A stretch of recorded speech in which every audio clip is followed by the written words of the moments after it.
हाल ही में supreme court के द्वारा वैश्यावृत्ति करने वाली महिलाओं पर की गई टिप्पणी, सेक्स वर्कर्स पर की गई टिप्पणी। और यह ऐसा विषय है जिसे इसलिए डिस्कस किया जाना बहुत ज्यादा जरूरी है क्योंकि यहां पर सुप्रीम कोर्ट की जो गाइडलाइंस है वो क्यों आई, ये तो मायने रखता ही है और एक बहुत बड़े सामाजिक मुद्दे के ऊपर भी प्रश्न खड़ा करता है। यूपीएससी के सिलेबस में आपके सोशल इश्यूज जो हैं वो जीएस पेपर 2 के अंदर मायने रखते हैं। सोशल जस्टिस जो है ना, ये आपके जीएस पेपर 2 का हिस्सा है।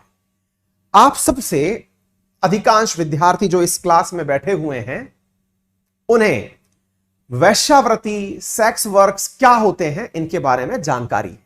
और जिन्हें नहीं जानकारी है, इसको आसान भाषा में इतना समझ लीजिए कि यदि महिलाएं अथवा पुरुष अपने शरीर का व्यापार धन के लिए करते हैं, यौन क्रियाओं के माध्यम से करते हैं, वो सेक्स वर्क में काउंट होता है। ठीक है, अब थोड़ा आगे बढ़ते हैं साहब। मुद्दा यह है कि भारत के अंदर एक बहुत ही जेन्युइन सा प्रश्न आप सबसे इस सेशन को शुरू करने से पहले ही पूछ लिया जाता है और वो ये है कि क्या भारत में सेक्स वर्क एक प्रोफेशन के रूप में, एक पेशे के रूप में, जैसे डॉक्टर एक प्रोफेशन है, टीचर एक प्रोफेशन है, इंजीनियर एक प्रोफेशन है, वकील एक प्रोफेशन है, सीए एक प्रोफेशन है, क्या भारत के अंदर वैश्यावृत्ति एक प्रोफेशन है? सवाल बड़ा तीखा है। आप में से बहुत सारे लोग इस समय परिवार वालों के साथ बैठ करके भी यह सवाल देख रहे होंगे और जब यह घटना सुन रहे होंगे तो कईयों ने तो टीवी बंद भी कर दी होगी और अगर बंद नहीं की होगी तो अपना ध्यान बटा करके कहीं इधर उधर निकल लिए होंगे। खुलकर सुनिए साहब, क्योंकि कहते हैं कि इंसानी सभ्यता ने जिस समय कदम रखा उस समय ही वैश्यावृत्ति ने भी कदम रखा। इस विषय पर ज्यादा गंभीरता से चर्चा हो इसलिए आपके एकदम प्राइम टाइम पर मैं आपकी कैमरे में घुसकर चर्चा कर रहा हूं। चलिए चर्चा करते हैं। मैंने आपसे सवाल पूछा कि क्या वैश्यावृत्ति प्रोफेशन है? आंसर आप शायद देने में हिचकें क्योंकि आपने अभी तक इसे गैर कानूनी रूप से ही देखा है, सुना है, दबी कुचली शब्दों में, अखबार की पंक्तियों में लिखा देखा है। अखबार में आपने देखा कि फला जगह पर सेक्स वर्कर्स पाए गए, वहां पर इलीगल रूप से इस प्रकार की घटनाएं होती पाई गई। इस विषय को आज आपको विस्तार से समझना चाहिए। समझना क्यों चाहिए? कारण जान लीजिए। हाल ही में सुप्रीम कोर्ट ने एक ऐतिहासिक डिसीजन दिया। क्या दिया? इधर देख लीजिए आप। Supreme court recognises sex work as a profession. मैंने जो आपसे पूछा जिसमें से बहुत सारे लोगों के जवाब यस और नो में बदल गए, अब आपको सुप्रीम कोर्ट की बात जान लेनी चाहिए। सुप्रीम कोर्ट ने हाल ही में सेक्स वर्क को एज ए प्रोफेशन रिकॉग्नाइज किया है, बिल्कुल वैसे ही जैसे doctor, engineer, teacher, CA, lawyer होते हैं, वैसे ही इसे भी रिकॉग्नाइज किया है। किन्होंने किया है? 3 जजेस की बेंच ने, justice B R. Gavai, justice L. Nageswara Rao और ए.एस. बोपन्ना। और सरकार को समय दिया है जुलाई तक का, 24 जुलाई तक का शायद समय दिया है और कहा है हमने तो प्रोफेशन डिक्लेयर कर दिया, लेकिन अब आपके पाले में जिम्मेदारी है कि सरकार बताए कि इसे इंप्लीमेंट कैसे किया जाएगा। अब आपके दिमाग में कई तरह के सामाजिक दबाव वाले प्रश्न आने शुरू हो जाएंगे। तो सर क्या अब इसके लिए भी नौकरियां लगेंगी? क्या सर समाज के अंदर इसके लिए भी आईडी कार्ड बनने लगेंगे? क्या लोगों को पकौड़े तलने की तरह ही सेक्स वर्क जो है उसका भी प्रोफेशन मिलना शुरू हो जाएगा? गंभीर प्रश्न है। ऐसे समय पर चर्चा करने में गंभीरता भी बरतनी होती है क्योंकि थोड़ी सी भी लाइन ऊपर नीचे होते ही आपके मनोमस्तिष्क पर गहरा असर पड़ सकता है, इसलिए गंभीरता से सुनते चलें। विस्तार से लाइन टू लाइन बताता चलता हूं। सुप्रीम कोर्ट की जो गाइडलाइंस हैं, सुप्रीम कोर्ट के द्वारा जो पंक्तियां कही गई हैं, उन्हें समझ लीजिए। Supreme court of India recognises sex work as a profession. Supreme court ने कहा कि पुलिस डिपार्टमेंट जो कि इन्हें इस प्रकार से इंटरफेयर करता है जैसे कि ये क्रिमिनल एक्शन कर रहे हो, सेक्स वर्कर्स, प्रोस्टिट्यूशंस, इन्हें इस प्रकार से ट्रीटमेंट ना दिया जाए। इनके विषय में चर्चा करते हुए सुप्रीम कोर्ट ने आर्टिकल 142 का उपयोग करते हुए, भारतीय संविधान के आर्टिकल 142 का उपयोग करते हुए, जिसके तहत enforcement of degrees and order of supreme court and unless at the discovery, अर्थात मेरा वचन ही है शासन। यानी कि एक प्रकार से आपसे सवाल पूछा जाए कि सुप्रीम कोर्ट का आर्टिकल 142 क्या कहता है। सामान्यतया हमारे देश के अंदर न्यायपालिका का कार्य न्याय करना होता है, लेकिन जब न्यायपालिका अपने न्याय के अधिकार से हटके ऑर्डर के माध्यम से शासन चलाने लगे, मान लीजिए सरकारों का कार्य क्या होता है, सरकार का कार्य होता है एक्ट बनाना, यानी कि एक तरह से लेजिस्लेचर का कार्य है एक्ट बना के किसी कार्य को इंप्लीमेंट करवाना। वहीं सुप्रीम कोर्ट का कार्य है कि यदि वो विधि विरुद्ध है तो उसको नल एंड वॉइड कर देना। लेकिन सुप्रीम कोर्ट इससे भी अगर एक कदम आगे चले जाए और आर्टिकल 142 का उपयोग करते हुए यह कह दे कि देश के अंदर यह कार्य ऐसे ही होगा, यह आर्टिकल 142 के तहत दी गई, संविधान के तहत दी गई सुप्रीम कोर्ट को पावर है। तो Supreme Court in the exercise of its jurisdiction में पास सच डिग्री, यानी कि एक प्रकार से आदेश, make such order as an necessary for doing complete justice in any cause or matter pending before it, and any degree so passed or order so made shall be enforceable throughout the territory of India in such a manner as may be prescribed by or under any law made by parliament, or until provision in that behalf is so made in such manner as the president may by order prescribe। जिन विषयों पर कानून बनाए जा सकते हैं उन विषयों के ऊपर कानून बनाने की क्षमता के रूप में अपने आदेश के माध्यम से बातों को इंप्लीमेंट कराने की शक्ति सुप्रीम कोर्ट भी रखती है।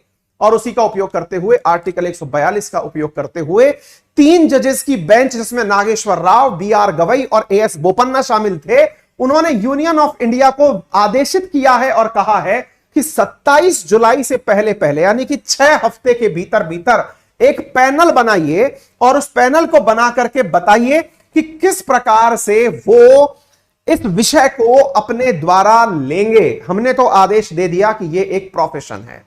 चलिए मैं आपको जानकारी देता हूं सुप्रीम कोर्ट ने और क्या कहा। सुप्रीम कोर्ट ने कहा that Aadhaar card shall be issued to sex workers. जो देश के अंदर सेक्स वर्कर्स हैं उन्हें आधार कार्ड दिया जाए। आप में से कईयों के दिमाग में प्रश्न आना शुरू हो गया होगा, इसका मतलब सर अब इस प्रकार की जो वेश्यावृत्ति की जो घटनाएं हैं क्या ये लीगल हो जाएंगी? आप इस बारे में पहले से ही कोई पूर्व धारणा दिमाग में लाएं, मैं आपको रोक देता हूं। ध्यान से सुन लीजिएगा। सुप्रीम कोर्ट ने वेश्यावृत्ति करवाने को गैर कानूनी माना है, वेश्यावृत्ति करने को नहीं। दोनों शब्दों में बहुत गहरा अंतर है। फिर से सुन लीजिएगा। सुप्रीम कोर्ट ने सेक्स वर्कर्स के हित में फैसला किया है, सेक्स वर्क करवाने वाले पिम्प्स या फिर दलालों के बारे में नहीं। दोबारा सुन लीजिए क्या बोल रहा हूं। यदि कोई ब्रोथल या फिर कोई ऐसा क्षेत्र, वैश्यालय, जहां पर महिलाओं से इस प्रकार का देह व्यापार करवाया जाता है, वो इल्लीगल है। लेकिन यदि कोई महिला अपनी मर्जी से अपने जिस्म का व्यापार करती है तो वो पूरी तरह आर्टिकल 21 के तहत अपने प्राण और दैहिक स्वतंत्रता का अधिकार रखती है। पुलिस उसे किसी भी प्रकार से डिस्क्रिमिनेट नहीं कर सकती, किसी भी प्रकार से उसके साथ गलत बर्ताव नहीं कर सकती।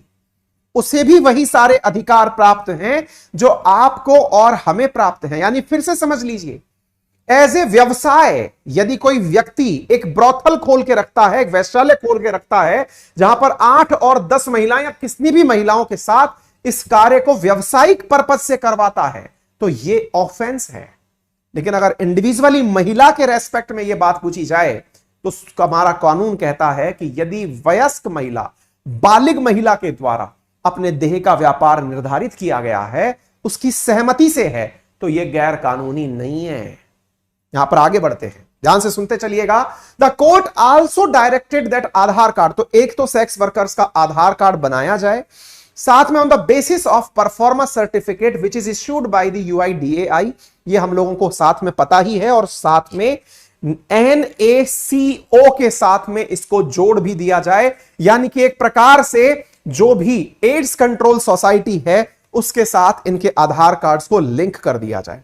ध्यान से सुनते चलिएगा। sex workers are entitled to equal protection of law and criminal law must be applied in equal cases। यानी कि यहां पर किसी भी प्रकार से आप उनके साथ डिस्क्रिमिनेशन ना तो एज के आधार पर ना कंसेंट के आधार पर कर सकते हैं।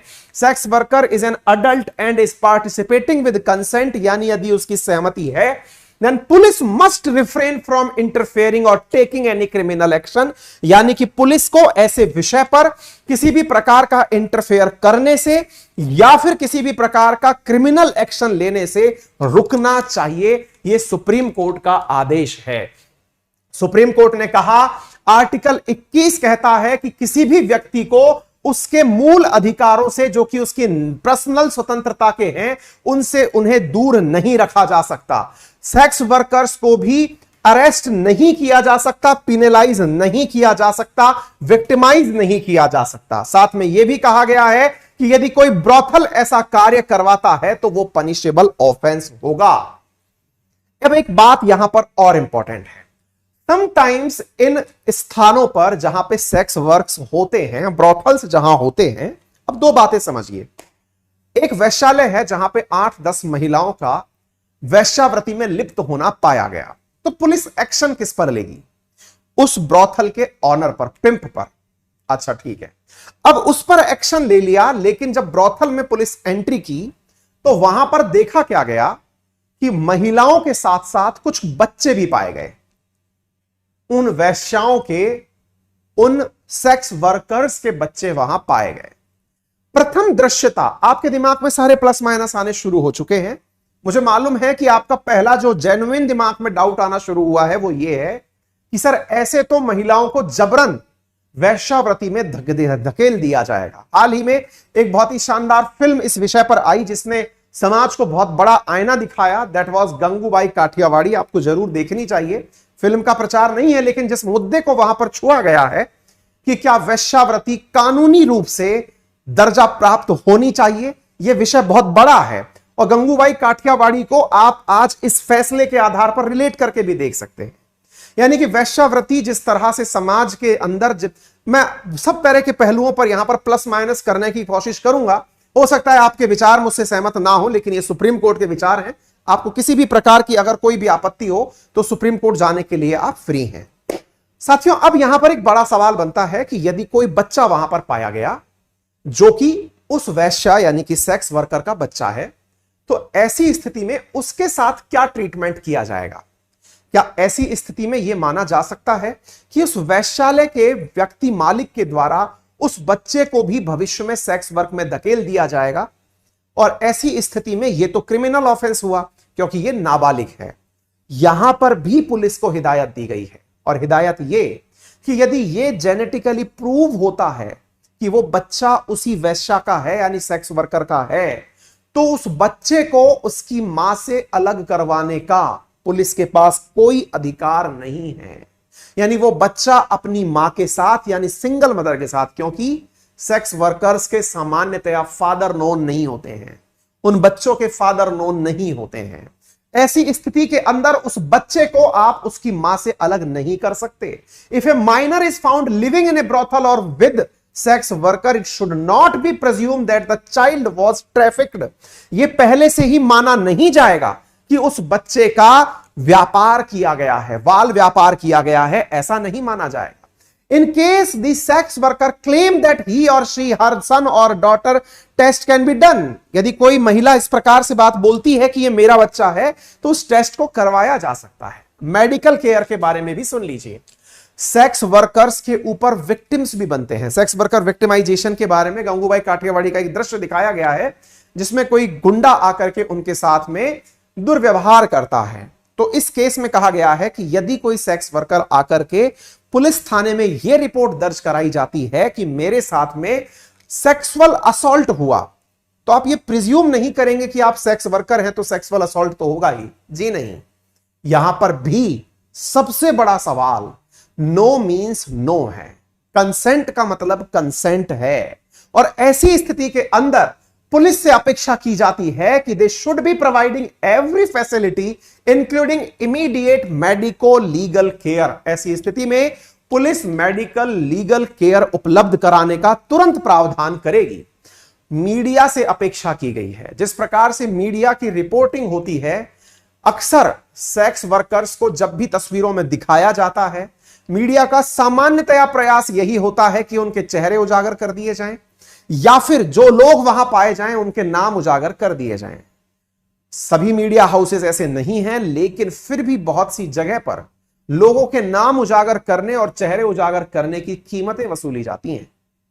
ऐसी स्थिति में मीडिया को भी सुप्रीम कोर्ट की हिदायत है, और वो ये है कि ऐसे केस में media should take utmost care not to reveal the identity of sex workers.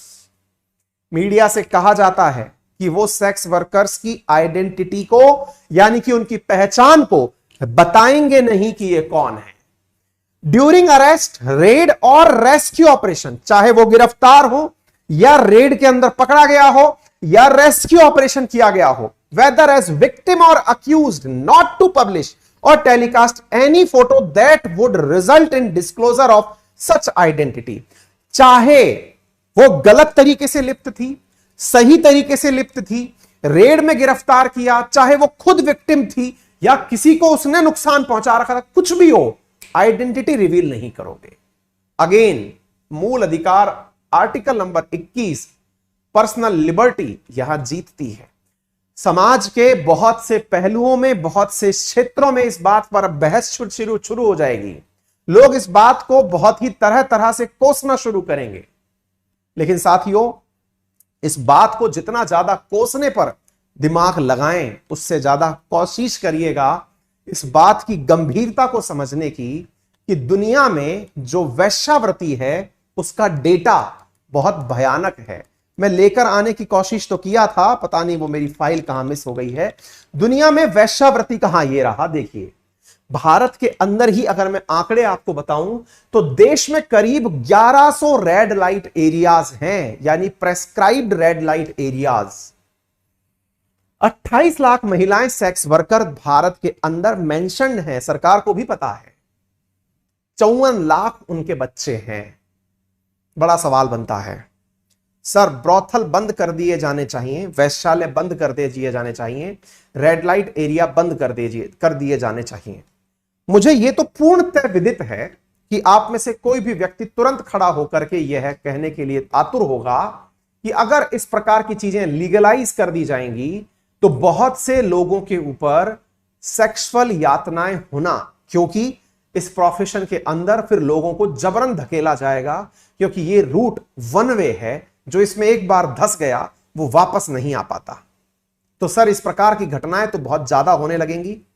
लेकिन मैं दूसरा सवाल पूछता हूं कि यदि आप इस कार्य को लीगलाइज कर दें, लीगलाइज का मतलब यह है कि आप इस कार्य के लिए कोई भी व्यक्ति अगर अपनी मर्जी से उतरता है और आपकी उसकी सुरक्षा आश्वस्त कर दें, तो क्या इसका कोई फायदा भी हो सकता है?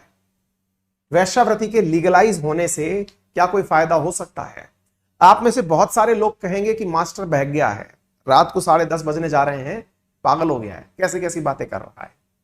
समाज का सच है, बोलने से हम घबराते हैं, लेकिन जब घबराते हैं तभी लगता है कि सच बोलने की हिम्मत की जा रही है। कमेंट बॉक्स में बताने का कष्ट करिए कि यदि ब्रॉथल्स लीगलाइज होते हैं, मुझे लगता है कि अगर ऐसी चीजों को लीगल अनुमति दी जाए, प्रोवाइडेड सब तरह की सुरक्षाएं, यानी कि हर एक महिला का अपना आईडी कार्ड। और मैं एक जानकारी और दे दूं, हम अनोखा चर्चा नहीं कर रहे हैं, भारत उन देशों में शामिल है, दुनिया के लगभग 50 से अधिक देश हैं जहां पर सेक्स वर्क कानूनी है, भारत वहां पर उनमें से एक है। यानी हमारे यहां सेक्स वर्किंग जो है वो लीगल है। हमारे यहां इलीगल क्या है वो मैं बता चुका हूं, करवाना इलीगल है, करना इलीगल नहीं है, नंबर एक। नंबर दूसरा एक शब्द और है, दुनिया के बहुत से देश ऐसे हैं जहां पर सेक्स वर्कर्स की भी वैसी ही आइडेंटिटी बनती है जैसे डॉक्टर इंजीनियर्स की बनती है। दुनिया का एक देश जो कि बेनालक्स कंट्रीज में से एक है, जिसका नाम है नीदरलैंड, वहां की राजधानी एम्स्टर्डम। एम्स्टर्डम तो पूरी दुनिया के अंदर जाना ही इस चीज के लिए जाता है, क्योंकि वहां पर इस प्रोफेशन को देखने के लिए दुनिया भर से लोग पहुंचते हैं। खुलकर चर्चाएं हो रही हैं। तो बड़ा सवाल है कि क्या मायने होंगे। मेरे एक पॉइंट दिमाग में चलता है, आप मुझे बताइएगा कितना सही है या कितना गलत है। क्या आपको नहीं लगता कि इनकी वजह से दुनिया भर में बहुत सारे अपराध रुके हुए हैं? एकदम उल्टा बोल रहा हूं मैं। जबकि दुनिया ये कहने में, प्रूव करने में कामयाब होती है कि ब्रोथल्स की वजह से बहुत सारे अपराध हो रहे हैं, जैसे देह व्यापार हो रहा है, चाइल्ड अब्यूज हो रहा है, ड्रग्स चल रही है, लीकर चल रही है। मैं उल्टा बोल रहा हूं। क्या इसकी वजह से दुनिया भर के अंदर बहुत सारे अपराध नियंत्रित नहीं हो रहे हैं अगर ब्रोथल चल रहे हैं? सोचिएगा, गंभीर विषय है। सुप्रीम कोर्ट का स्टैंड मैं आपको बता चुका हूं। उम्मीद है कि आप सभी साथियों को यह बात समझ में आ गई हो। भारत के अंदर क्या कानून है वो थोड़ा सा मैं आपको जानकारी के रूप में बता देता हूं। इमोरल ट्रैफिकिंग प्रिवेंशन एक्ट, जिसके अंदर लेजिस्लेशन ये कहता है कि भारत के अंदर सेक्स वर्क जो है वो इमोरल ट्रैफिकिंग एक्ट के तहत आता है। Suppression of immoral traffic in women and children, ये मैं आपको समझा चुका हूं, बस अब तो आपको केवल कानून जानने की आवश्यकता है। सुप्रीम कोर्ट ने इस बात पर विचार करने के लिए जस्टिस वर्मा समिति और Buddhadev Karnaskar versus state of West Bengal case के अंदर इसी प्रकार की गाइडलाइंस दी थी। फिलहाल के लिए भी यही सारी गाइडलाइंस वापस से रिपीट की गई हैं। मैंने आपको बता दिया कि सेक्स वर्कर्स को अगर किसी तरह से लीगलाइज किया जाता है तो चैलेंजेस क्या हैं। पहला, डिस्क्रिमिनेशन एंड स्टिग्मेटाइजेशन। लोग टैबू बना देते हैं। देखिए, वो वाली बात है ना, होता सबके पास है पर देता कोई नहीं। चर्चा सब करना चाहते हैं लेकिन पब्लिक में कोई नहीं। ये उस तरह का सामाजिक टैबू है। आप में से बहुत सारे लोग आज मेरे बारे में तमाम प्रकार के विचार बनाएंगे।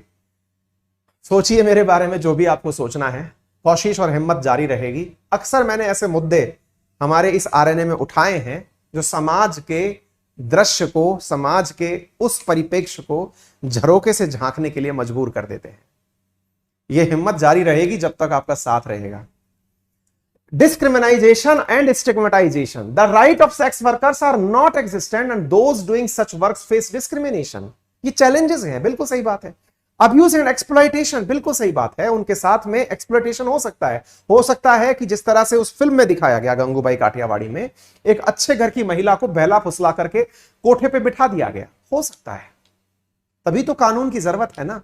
ऐसे किसी के साथ दुर्घटना ना हो जाए, इसके लिए कानून की जरूरत है। लेकिन समाज उल्टा करता है, जो चला गया उसको गलत समझ लिया, लेकिन यह नहीं समझा कि उसके पीछे की क्या कहानी है, और अगर है तो उसको कौन बचाव देगा। बड़ा सवाल है। इसका मतलब इस पूरी केस के बारे में बहुत सारे केसेस निकल के आ सकते हैं। प्रोज के बारे में अगर मैं बात करूं तो ऐसी स्थिति के अंदर किसी भी प्रकार का एक्सप्लॉयटेशन नहीं होगा। ये सब बातें मैं आपके साथ कर चुका हूं, बस आप इसके बारे में और विचार करिएगा। दुनिया भर के अंदर कानून इसके बारे में उपलब्ध हैं। ये सारे फैक्ट्स मैं आपके साथ शेयर कर चुका हूं। चलिए, तो हम यहां पर बहुत सारे बच्चे जो हैं मुझे सब तरह की चीजें लिख करके बता रहे हैं। इनमें से मुझे खुशी है कि बहुत से बच्चों ने कुछ इस प्रकार के कमेंट्स भी किए हैं कि सर, इस तरह की चीजें होने से रेप पर कंट्रोल होता है। अमन लिख रहे हैं, आप सही पॉइंट पर हैं सर, डोंट वरी। बिल्कुल, सब तरह के कमेंट्स यहां पर मुझे मिल रहे हैं। एक विद्यार्थी लिख रहे हैं कि मेरे पापा ने देख लिया कि मैं क्या देख रहा हूं। गुड, चलिए बढ़े आगे। आप में से बहुत सारे विद्यार्थी बहुत सारे विषयों पर चर्चा करने के लिए अब यहां से आगे शुरू करेंगे। मायने बहुत सारे होंगे, पक्ष विपक्ष हर चीज के होते हैं, चर्चा करते रहेंगे, आगे बढ़ते हैं। अंकित 10, जिसका यूज करके आप अनअकैडमी पर 10% डिस्काउंट प्राप्त कर सकते हैं। All on Unacademy subscriptions. कौन सी तारीख है ये? 31 मई को अनअकैडमी के प्राइसेस में 20% का इजाफा होने जा रहा है। यदि आप चाहते हैं अनअकैडमी के साथ जुड़कर पढ़ना तो मेरा रेफरल कोड यूज करके अनअकैडमी का सब्सक्रिप्शन परचेज कर लें। इस रविवार को आप लोगों के लिए एक कॉम्बैट टेस्ट होने जा रहा है एसएससी कैटेगरी में, जहां पर फ्री ऑफ कॉस्ट आप टेस्ट के अंदर पार्टिसिपेट करें। 40 क्वेश्चंस 50 मिनट में करके आप अपना टेस्ट का एनालिसिस कर सकते हैं। इसी प्रकार से यूपीएससी कैटेगरी में भी सुबह 11 बजे करंट अफेयर का एक टेस्ट होने जा रहा है, फ्री ऑफ कॉस्ट टेस्ट है। ऑल इंडिया के अंदर जितने बच्चे तैयारी कर रहे हैं उनके साथ आप अपनी तैयारी को जांच सकते हैं। अनअकैडमी पर यह सुविधा आपके लिए उपलब्ध है। यूपीएससी प्रीलिम्स, मेंस और ऑप्शनल की तैयारी करने के लिए आप हमारे साथ इस चैनल पर कनेक्ट होकर तैयारी कर सकते हैं। तो इसके फीचर्स बता देता हूं कि हमारे यहां पर प्लस कोर्सेज में क्या क्या आपको दिया जाता है, जैसे स्टडी मटेरियल, स्टडी का प्लानर पढ़ना कैसे है, एक्सपर्ट की गाइडलाइन, टेस्ट का analysis, personal guidance, structured course, unlimited access, live classes, weekly test, ये सब हमारे प्लस कोर्सेज पर अवेलेबल होते हैं। आजकल हम लोगों के द्वारा एक आइकॉनिक क्लास और शुरू की गई है, एसएससी कैटेगरी में भी की गई है, जिसमें कि आपसे जब डाउट 1 to 1 पूछे जाएं तो आपको प्राथमिकता दी जाए। तो प्राथमिकता के आधार पर अनअकैडमी पर जब आप हमारे साथ में बात करें तो आपको प्राथमिकता बेस रेज हैंड का फीचर दिया जाता है। असल में अनअकैडमी पर एडुकेटर्स के साथ स्टूडेंट्स की बात करने का एक ऐसा फीचर डेवलप किया गया है जिसमें कि आप टीचर से सीधे एप्लीकेशन के माध्यम से बात कर सकते हैं और अपने सवाल पूछ सकते हैं। इतना ही नहीं, आप अपने सवालों को भेज करके भी हमारे साथ डाउट कंफर्म कर सकते हैं। जल्दी ही प्राइसेस बढ़ने वाली हैं। ऐसी स्थिति में यदि आप अगर सब्सक्रिप्शन लेना चाहते हैं तो अभी ले लें। आइकॉनिक सब्सक्रिप्शन अगर मैं एसएससी की केस में बात करता हूं तो आपको बहुत ही नॉमिनल कीमत पर 7800 रुपीज में प्राप्त होता है, जिसमें मैथ, रीजनिंग, इंग्लिश, जीके सभी की क्लासेस उपलब्ध होती हैं। वहीं प्लस के केस में आपको ये कोर्सेज 6500 रुपए में प्राप्त होते हैं, तो आप इसे एक्सेस कर सकते हैं। तो again use my referral code Ankit 10 to avail this offer immediately. Thank you.